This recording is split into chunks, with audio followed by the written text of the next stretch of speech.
the matter with him? He's alright. I see his face. How do you know? He's alright. And I worked nights, basically the evening shift from 3 to 11 every day in the medical records department. So time out for all of our young physicians. So medical records were actually in the analog universe, pieces of paper, folders, charts, paper clips. And working in medical records is a test of stamina and endurance and abuse.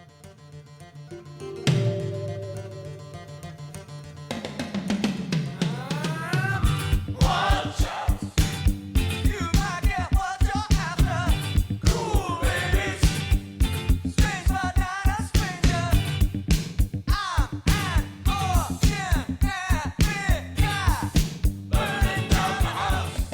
Hello, and welcome to the Fire Chief Podcast, the only podcast dedicated to the Chief Medical Officer. I'm your host, Lee Scheinbart, and this podcast features stories and wisdom from the best Chief Medical Officers in healthcare.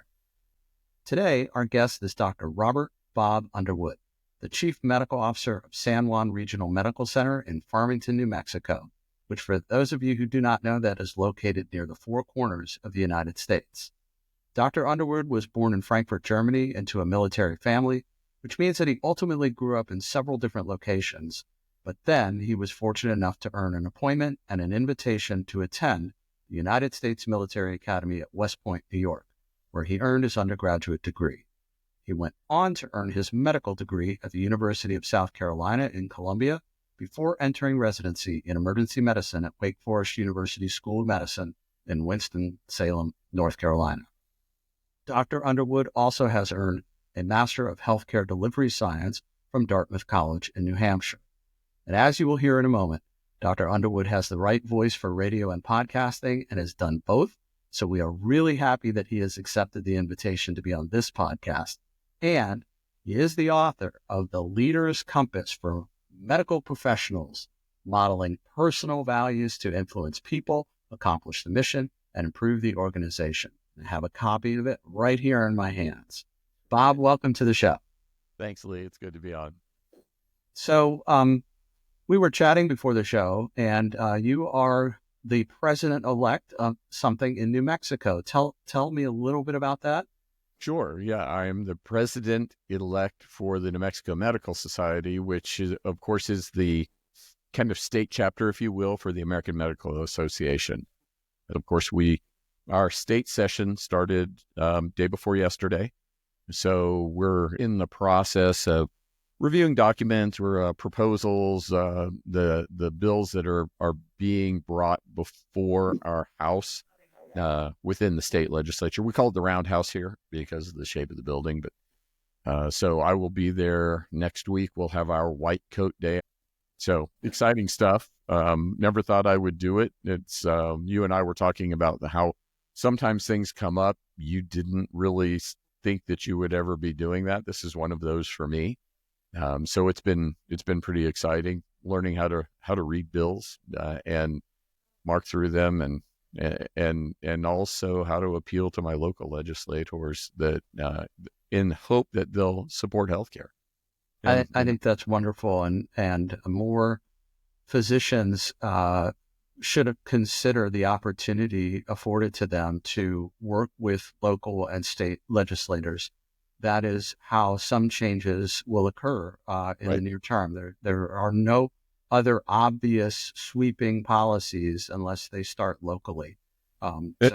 That's absolutely true. And the other thing that I have found is, especially as a CMO, the complexity of healthcare, the financing and how it works is not obvious. That your legislators, your representatives will assume that it exchanges money like any other business does.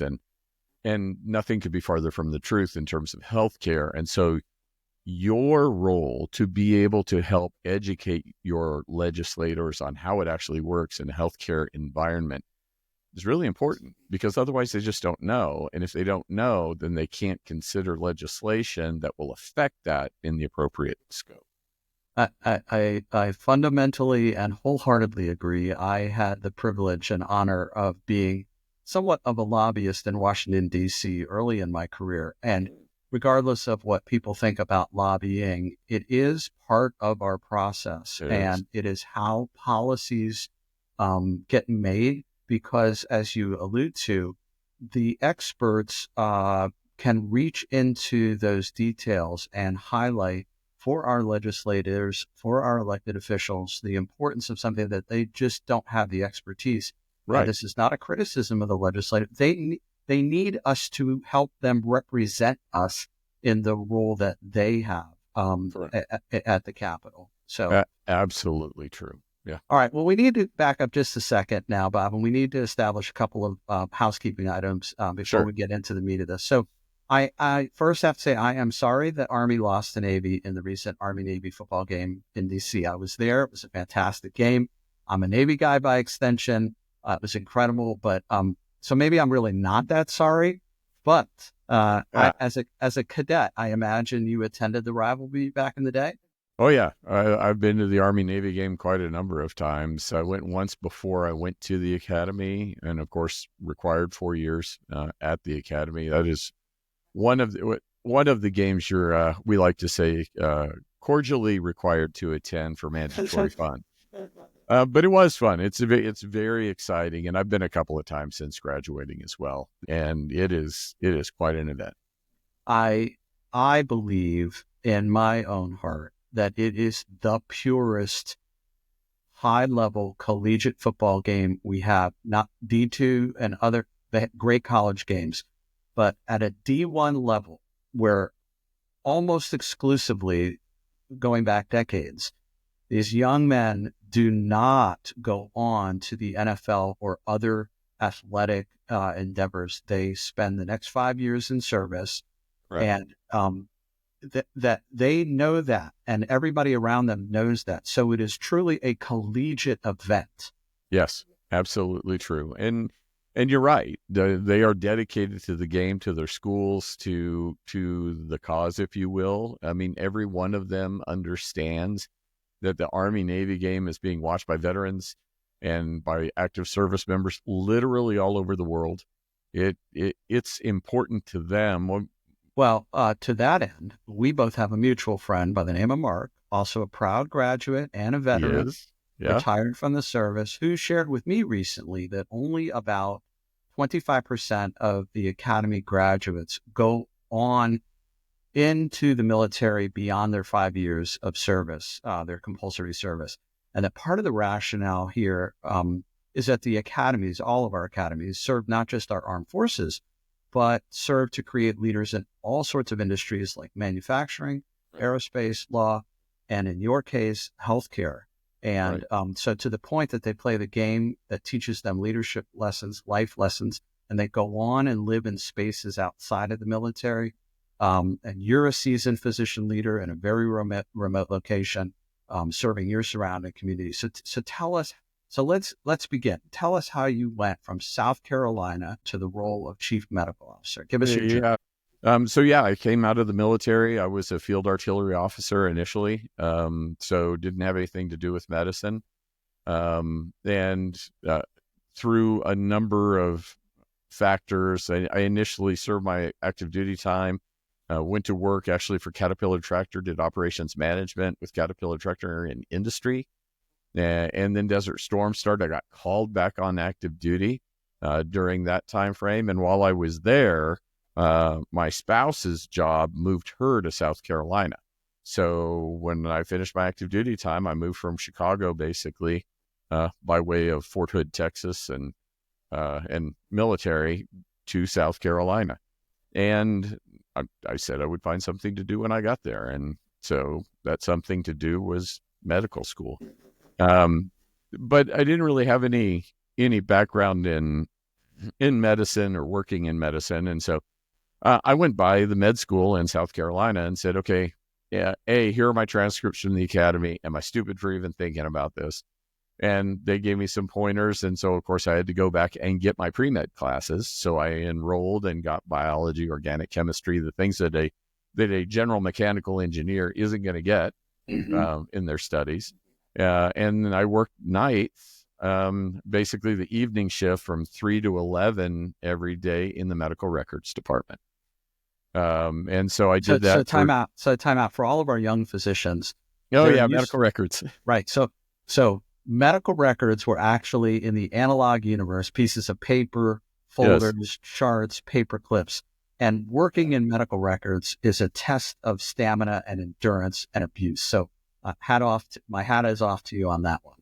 So I was the evening shift supervisor for the medical records department. And yes, we had a file room that was about the size of a basketball court that was nothing but paper charts.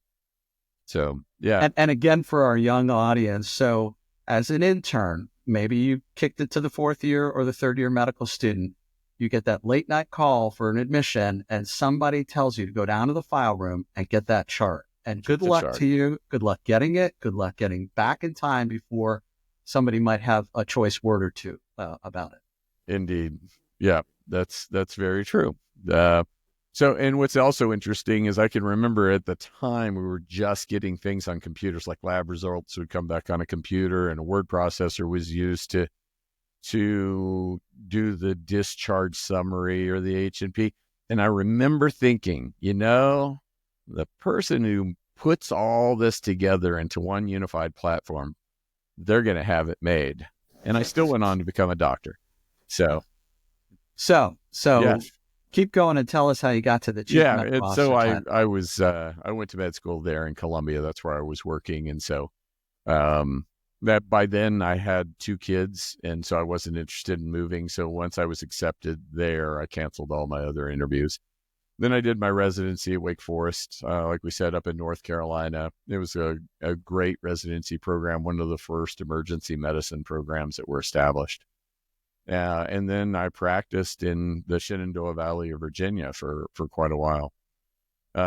In that time, coming back to medical records now, my CMO, basically the person who had my job at that hospital, knew what my background was, coming from the military, because he too was actually a retired Army colonel, doctor.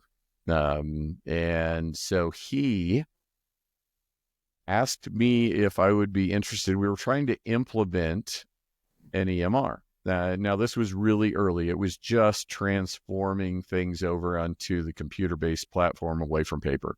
This was not order entry or any of that stuff yet. But it was failing miserably. And part of it was because physicians weren't involved in the process. Right. So he asked me if I would be interested in doing something that they were calling the CMIO. And so what I like to say for people who end up doing administrative work in healthcare is if you do one project and it goes well, they will give you 2. We will give you 2. And if you come to us and you did 2 of those projects well, we're going to give you 4. And it'll keep doubling until you hit your limit, and then it becomes a full-time job. And so that's kind of how it happened. I did the CMIO stuff. Then I was in my graduate school. We were looking at population health management. We were looking at ACOs. And so we were looking at clinically integrated networks there in the Shenandoah Valley of Virginia. So I ended up heading up our building of that process in the Shenandoah Valley.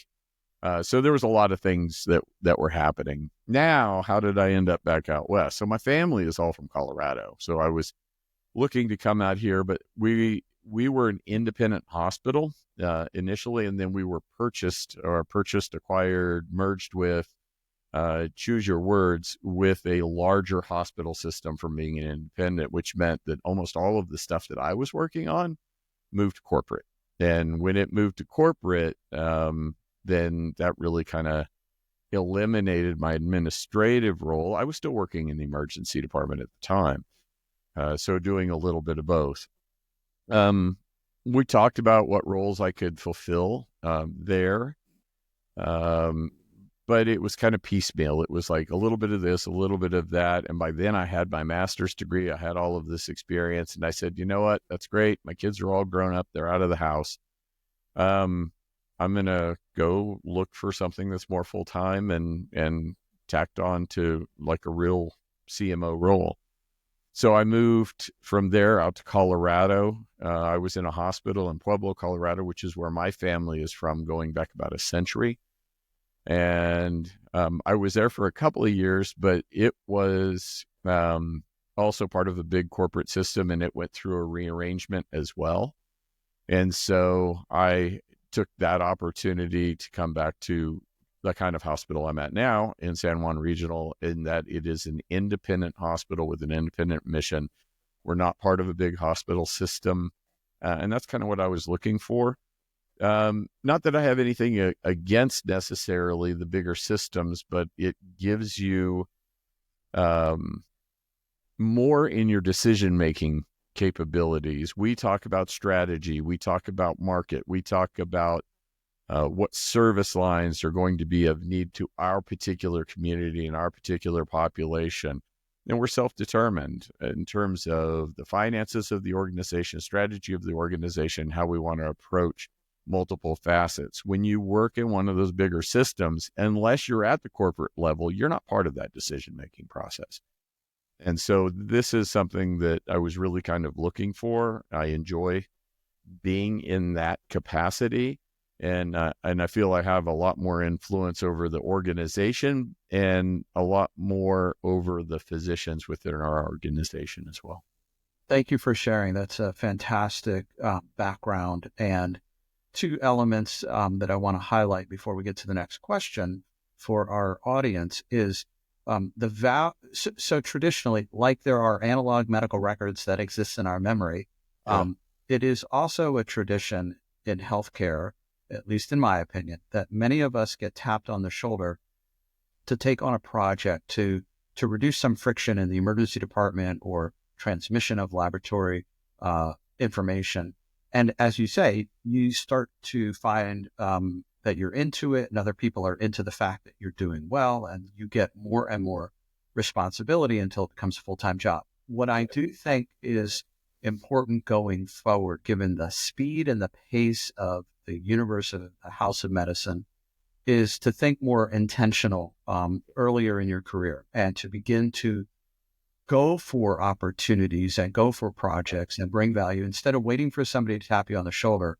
And the other point, as you state, is because things consistently are changing, be adaptable and agile. Say, yeah, I don't have any heartburn about the corporate structure, but I don't want to work in it. I want to be in an independent facility, clinic, federally qualified health center. So many other opportunities that Huge. Are what I call our students of leadership need to consider and be intentional and keep following where you want to be to set yourself up. So, yeah, I think that that's absolutely correct. And, one of the pieces that I left out in part of my conversation is that in that process, I was diagnosed with multiple sclerosis. And so that played into some of my decision making about actually becoming the CMIO and deciding to pursue a master's degree, because with MS, you do not know the progression of the disease. And so I had to weigh whether or not I was going to be an effective emergency physician long-term career. And so part of that was weighing alternatives as well. Knowing that I had this background, knowing that, and we talked about it before a little bit, but really the purpose of the military academy is to educate leaders, to build leaders. And I knew that I had that background. And so to take these opportunities that were available, to be intentional about seeking out, okay, how do I build my knowledge base so that I understand healthcare, how it works, the inner workings behind the scenes. What are all the other roles on a senior leadership team, and how do I work with them? What are the roles that I'll have to interact with outside of the organization as well? These are all things that you learn kind of in your master's program and also by experience. But then it became very intentional. How am I setting myself to be in that next level so that I can progress? And people would ask me, well, what are you going to do with that degree? And a lot of it was, I don't know exactly what it's going to do, but it will open doors for me and it will create opportunities for me to advance. yes, And it has. yes. And so that leads us nicely to our next question. So you have this journey, you have clinical experience, you have managerial experience, informatics, people, etc. If I were to come to Farmington and hang out with your coworkers, and I were to ask them, so tell me about Dr. Underwood, what do you think they would say? What do they observe about you, and can you reflect on that? Yeah, and I've thought about this, and I think it depends on who you ask and where they are in terms of my interaction. So I have several people that report to me directly or indirectly. I would hope and I believe that their position would be I'm a listener, I'm open-minded, I'm approachable, I consider a big picture, that if I don't, a lot of them come to me, they're leaders in and of themselves. Like the people that report directly to me are also leaders. They have their own teams. And so they appreciate that if they are coming to me, they're asking for something because they have hit a barrier. They are trying to accomplish something in their own leadership role that has been unsuccessful. And so they don't come to me with the easy stuff. They've already solved that. So when they do come to me, if I tell them no, or I give them an answer that's different from where they were kind of coming from, that I explain the process, or I explain the rationale, or a piece of the variable in the picture that they didn't know before, and they greatly appreciate that. That's what I hope they would say. But, you'd have to talk to them to really Well, kind of weigh that in. well, the next And time I'm in New Mexico, which is frequent enough, that I will yeah, commit, as I've stated the last time we yeah, talked, I've got to get up to Farmington and yeah. hang out up there. Now, those are the people that I lead. I would say that the other people on the senior leadership team who I work with, I would hope that they would say that I provide a rational input to the decision-making process, that I listen to their position, but I also strongly support. Most of the things that I look at is, how will it affect the clinical care? How does it affect physicians in performing those duties? And the most important is, how does it impact the quality that we are providing as an organization to our patients? How are we maintaining access to care for our patients? Because that's really the position, and I think the primary role that I need to bring to the table. There are finance experts at the table. There are operations experts at the table. There are IT experts at the table at the senior leadership level. There are HR experts. I am the expert on medicine. Physician leaders are undervalued and undersold in a couple of ways, and you brought them up, and I'm going to expand the thinking. Yep. So and this is not taught to us in medical school or residency, and it comes with time in the role that you're in, or the CMIO role. The people that report to you, you must help them manage those barriers and those obstacles. That is your number one priority, other than developing them, coaching them, mentoring them, which I believe you do naturally, whether you know it or not. The second is to help them achieve the things that they need to, because only you can solve that barrier. Only you can break down that obstacle through influence or authority, what have you. Right. Physicians in their clinical training, we just plow through those barriers. So I need a CT scan. I need an MRI. Go to the lab. I need this done. I need that done. And we bark out orders, and people do these things because we're trying to affect the immediate care of the person in front of us. So when people come to us as clinicians, we're kind of barking orders back at them, as opposed to, well, what exactly are you saying? Well, Mrs. Jones is in the waiting room. She's very upset. Just bring her back, right? Instead of, that MA is upset. He or she hasn't told you why they're upset, because there's barriers out at the front desk. And, Right. Good independent clinicians who have their own practices know exactly what I'm talking about. Many of them do not. So that's item number one. And item number two, when you're talking about your C-suite peers and or the board that you're leading up. So you're leading down by helping people and eliminating barriers and obstacles. And you're leading up by thinking, what are they thinking about? What's important to them? I Right. have to present it at their level. And maybe if I'm lucky enough, they'll help reduce a barrier that I'm experiencing. Right. And again, physicians we are trained as apprentices in our third year and our fourth year to tell the intern tells the resident goes to the chief resident. We're pretty good about elevating communication, but we're not good about thinking, what is the attending thinking? Because we're thinking like, I got to present it right. I'm scared to death. I don't want to make a mistake. But the attending is thinking about the patient and Right. your education, right? So I think you have made a case for why experience and leadership is, again, something that is an achievable and learnable skill. And you have the background at West Point and in other roles, but I think we can continue to help our younger colleagues understand these new skills to become an intentional leader.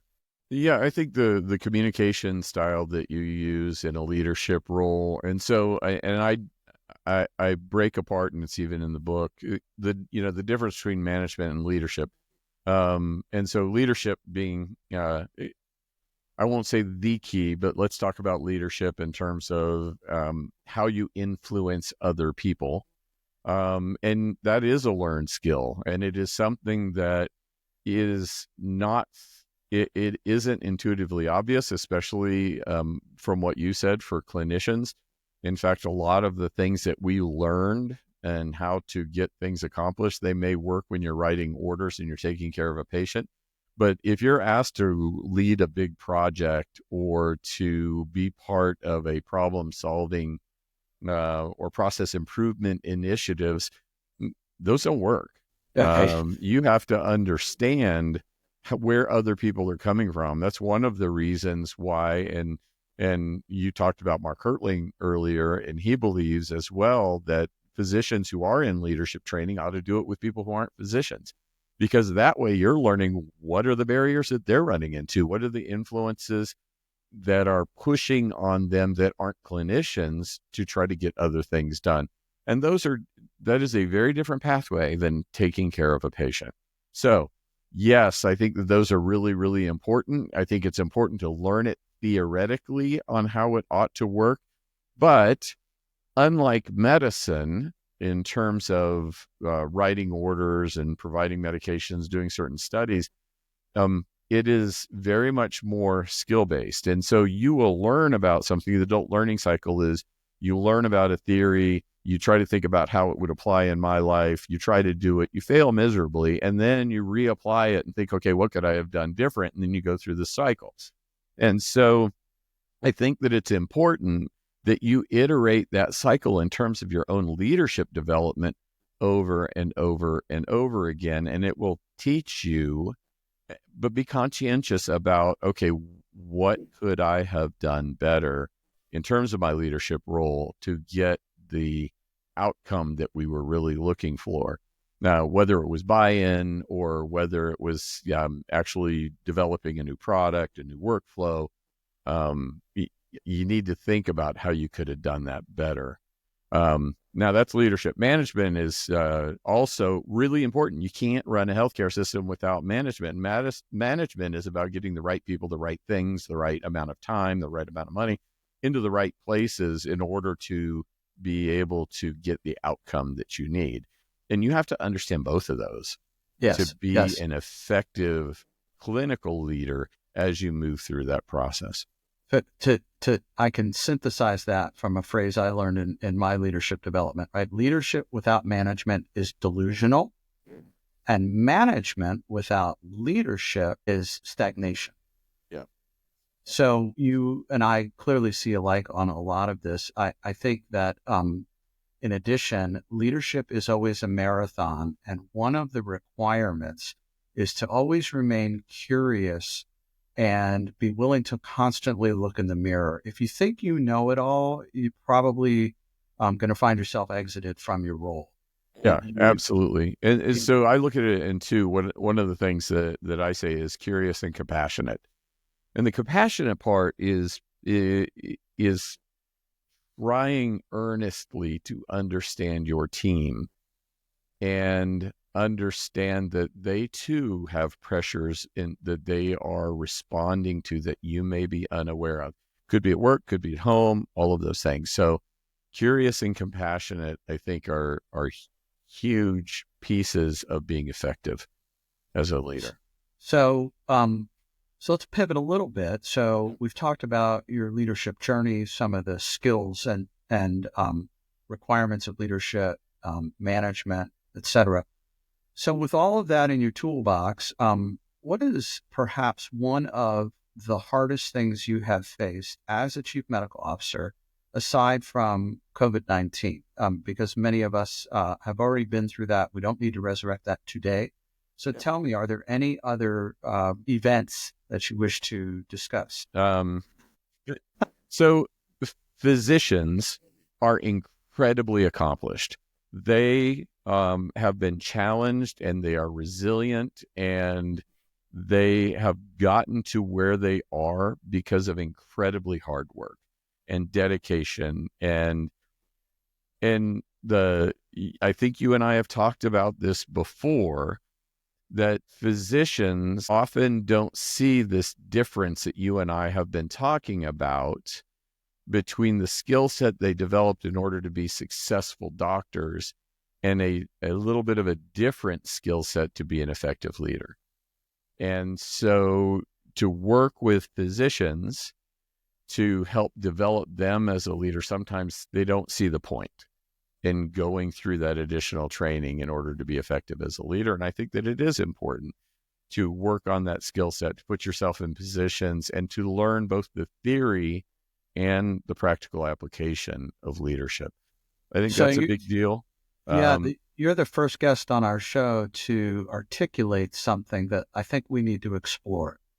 Why do you think that physicians, and we're generalizing here, we're simply generalizing.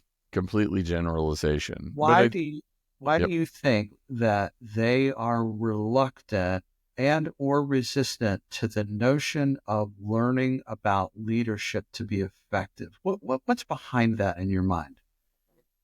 I'm not 100% sure, and I think it's different for every person. I think that some of it is that I'm already successful. I'm already doing great things. And this other stuff feels fuzzy. We're scientific based in terms of being clinicians. And a lot of the theory behind understanding leadership and how you interact with other people and how you motivate other people is not as clear as you do this. The patient has this kind of infection. You provide them with a first generation cephalosporin that will effectively treat these particular types of infections. You do that, sure enough, that's the outcome that you get. It's not nearly as clear cut. And so it feels fuzzy for those of us that have been scientific based our whole lives. And so I think that that's part of it. The other is we do lead as physicians, but we lead in a different way. One of the examples that I give when I teach leadership is I'm an emergency physician. I have run quite a number of codes over the course of my life. And so many times when I'm running a code, I'm watching, I'm observing, I'm making sure that things are being done, but I have a highly skilled team who's helping me in this code or who's doing the code with me. And they don't need a lot of prompting. Every once in a while, I'll have somebody new. They may need a little bit more prompting than someone else. And it's incredibly time sensitive. And so that's one style of leadership that I would apply there. I have also implemented CPOE in a hospital that was a multi-month or even year process with other physicians, with nurses, with IT people that were all part of my team. And my leadership style had to be adapted so that I got an effective outcome, a good, strong working team that was cohesive and bought into what we were trying to do. But my leadership style was very different than what I would do running a code. So it's a leadership's responsibility, the leader, to say, what is my task? What are the circumstances around the task that I have to do? Time, stress, knowledge base of my team. How much do they need to be developed? And how do I adapt my leadership style so that I'm accommodating for the task and the team what I'm trying to get accomplished.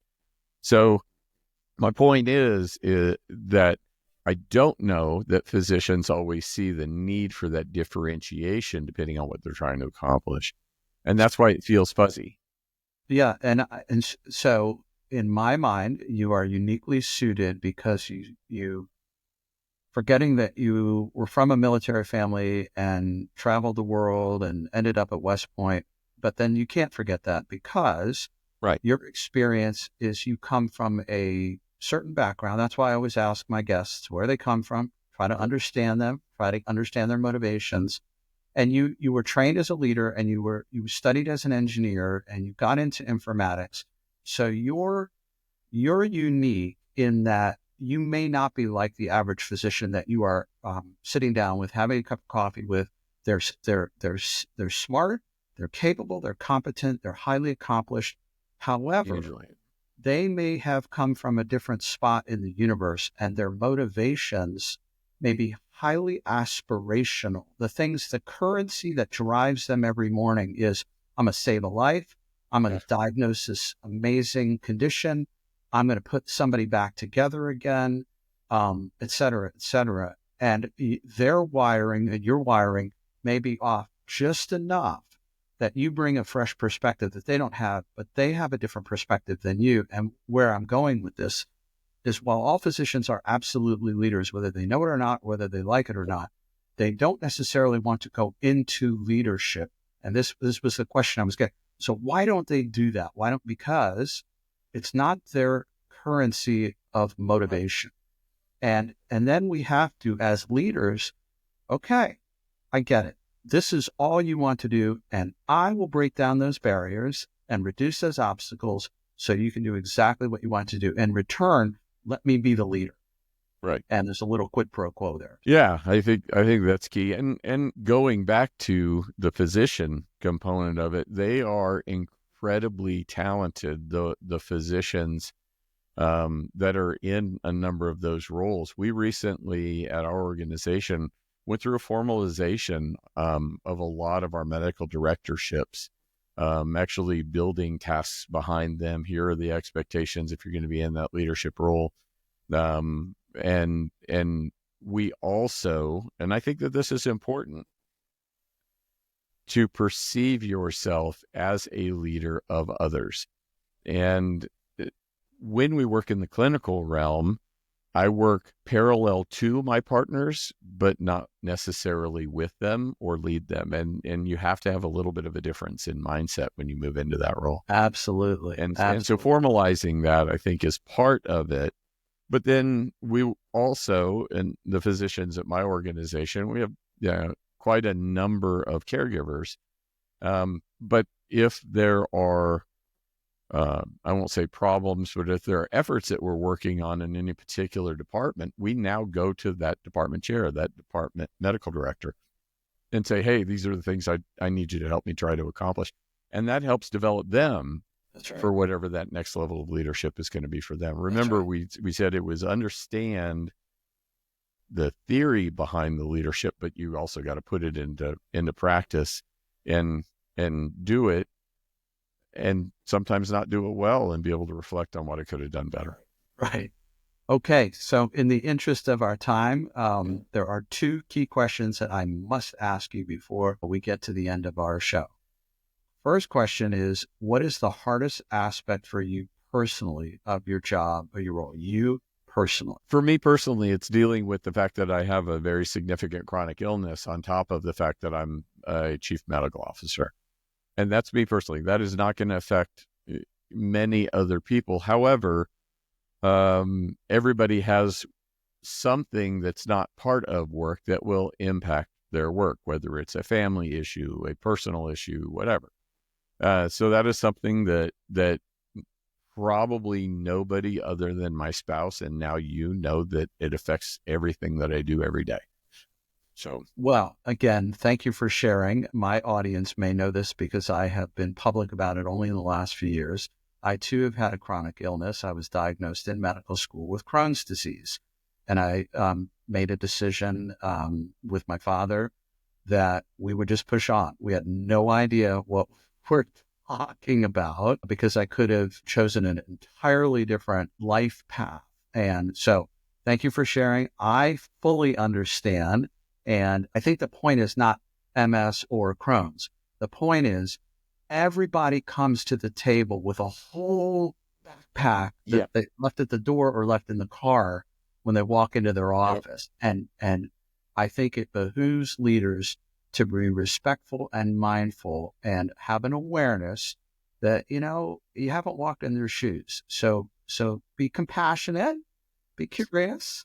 And you've already stated that. Okay. Next big question. Yep. What do you think is the biggest fire in healthcare today, in your opinion right now? And what can a chief medical officer do about that, if anything? Wow. So, honestly, I think the biggest fire is in healthcare today, and I look at it as an entire industry, is really understanding the finances. We're on a catastrophic course around the cost of healthcare in the United States.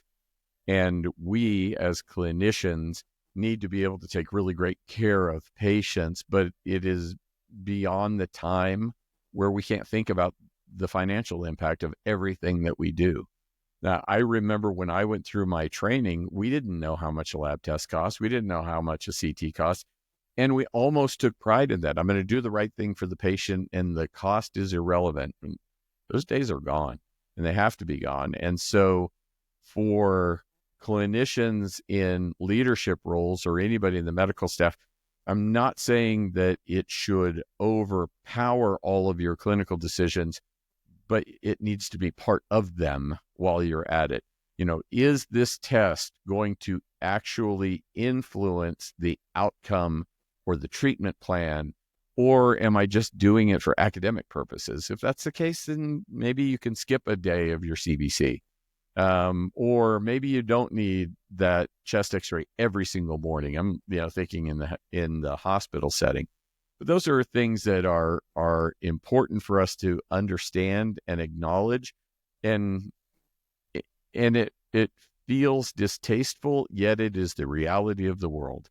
And so healthcare organizations, independent healthcare organizations like mine, we're nonprofit organizations. And so for us to lose money, what they say is no margin, no mission. You've heard it before. If we're not conscious of the economics of what we do every day, then we're setting ourselves up for long-term failure, even though we may be taking really great care of this patient right now. And so I think that that's important for us to think about. And when we start talking about utilization review and utilization management and length of stay, understanding how all of those impact the bottom line of the organization. It's been imposed on us. It's not something that we ever asked for as clinicians. Nonetheless, we have to deal with it. And so I think that's the biggest dumpster fire that we face as healthcare right now. And I think that's nationally. That's not my organization. That's not yours. That is nationally. And then, again, I'm involved in legislation. Every time I look at another piece of legislation, I look at how does that make it worse, actually, rather than better.